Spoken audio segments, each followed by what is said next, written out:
The Witcher 4, everything we know so far. After the trailer was dropped at the Game Awards, the developers from CD Projekt Red gave a couple of interviews. And in those different interviews, they would often repeat themselves. So I collected all the informations that they've dropped and put it in this video. They didn't want to share a lot of details, and understandably so. But we're not picky, we will take even the crumbs. So, first, I will tell the facts from the developers, and at the end of the video, we will have some afterthoughts from me. And the first thing you need to know, and it was confirmed by the devs, is that The Witcher 4 just recently entered the production stage. So what that means is that there is pre-production and there is production. Pre-production is basically when the studio is working with concepts. They are figuring out how the game must look like, what will be the plot, etc. It is like the skeleton of the game. Now they're in the production state, so they're putting the meat on the bones. They're working on mechanics, side missions, characters, etc. So what that means basically that the game is at least 3 years away from the release, maybe even 4. The developers even said that the trailer isn't the beginning of the advertisement campaign, it is just an announcement. It is also pretty obvious that Ciri is mutated. We can see her eyes, and again, the devs confirmed it, which means that she is a proper Witcher now. She was trained like a Witcher, but she didn't go through mutations.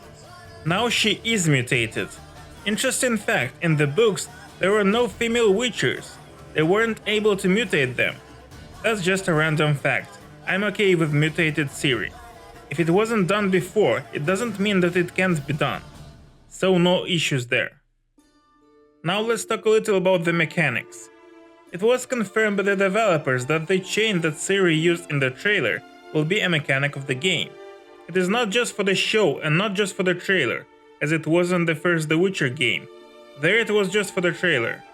I'm not sure how it will work. It would seem to me that it will be a pain in the ass to make it work properly as a mechanic. But anyway, that's good news. It means new mechanics in the game and more variety, which is cool. Now before we move on, let me promote myself really quick. I make videos on a broad variety of video game topics. For example, a video about why Stalker 2 is important for the gaming industry, or an objective Veilguard critique, and many more. And if you are interested, subscribe to the channel. Now let's move on. Now let's speak a little about what we have seen in the trailer, the explanation by the developers on what we have seen. So, is it from the game or what is going on? Because the cinematic trailers from The Witcher 3 were not in the game, we didn't get to play those moments. So the devs said that what we have seen in the Game Awards trailer is a side mission from the game, so it is not just cool cinematic, but it is representing something that will be in the game. Of course we'll have to play it. It will not be just a cutscene, but you get the idea. So we can travel to that village, speak with those characters and fight monsters. The devs also said that the village is located in the north, which means that we again will be playing in the northern kingdoms. The devs didn't say anything about the political status of the northern kingdoms. As you may know, our actions in The Witcher 3 is the final factor in the establishing of the political power that will win in the Nilfgaard war against the northern kingdoms. Who won, what happened with Dijkstra, Rodovit, Emir, etc. Though the devs said that they will address the endings of The Witcher 3 later.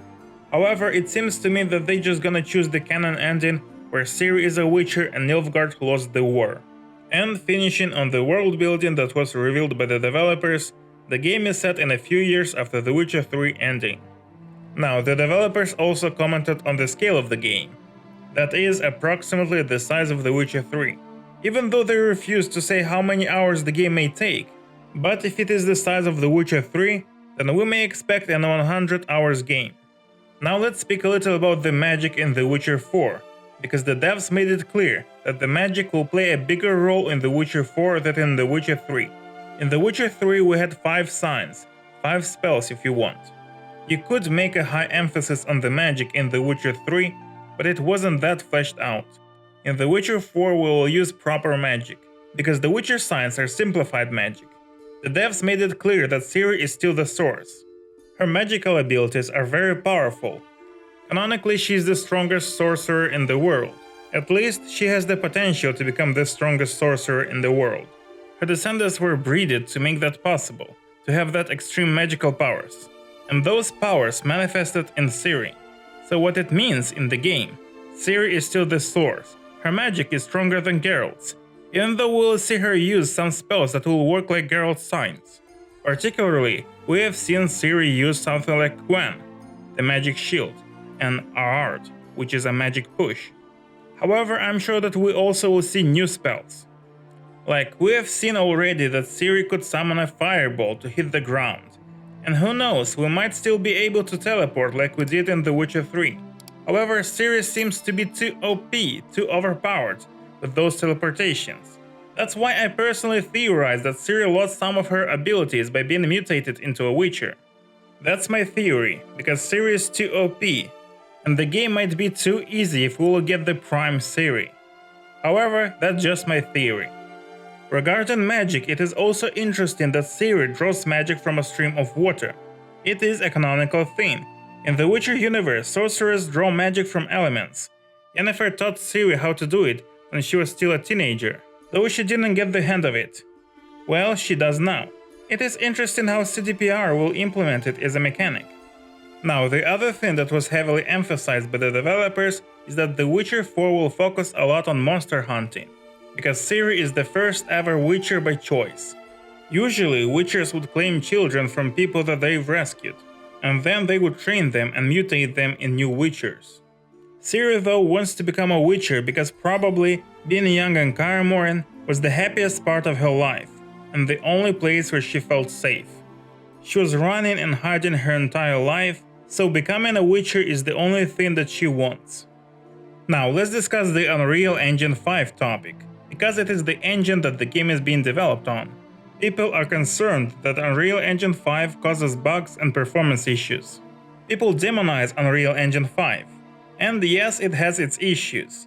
But The Witcher 3 had bugs on release anyway, even though it wasn't on Unreal Engine. And Cyberpunk, the same thing. Did it help Cyberpunk that it was on CDPR's engine? No. First, look at Black Myth Wukong. It was developed on Unreal Engine 5 and it runs well.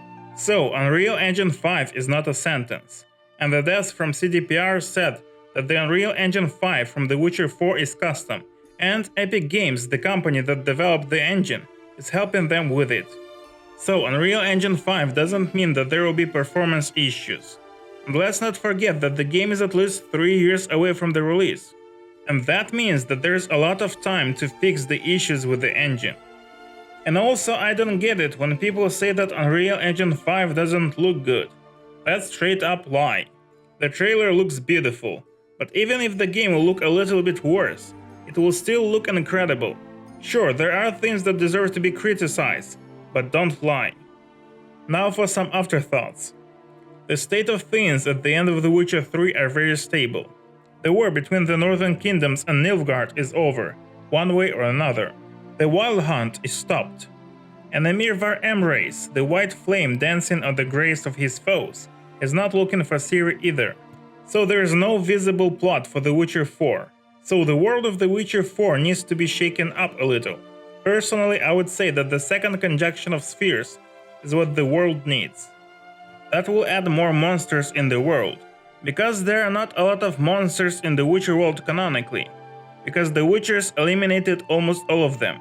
That's why there are not a lot of Witchers anymore, and that's why it kinda doesn't make sense for a new school of Witchers to appear. The new school that I suppose Ciri established. But a nice conjunction of spheres would resolve that issue. That's only my speculations though. But there is one conflict that isn't resolved in the Witcher world, that might be the center of the plot in The Witcher 4. There may be some issues between the elves, other non-humans, and humans. It is the only issue that isn't settled in that universe. Maybe a new uprising of non-humans will be the center of the next game. And maybe we'll see Jorvet again, who knows. And that's it for now. Thank you for watching and check out this video. Or this one. Or any other. And before you go, I must thank my subscribers. We hit triple digits a week ago, and now we're over 150 people. With brilliant minds, big heart, and big cock.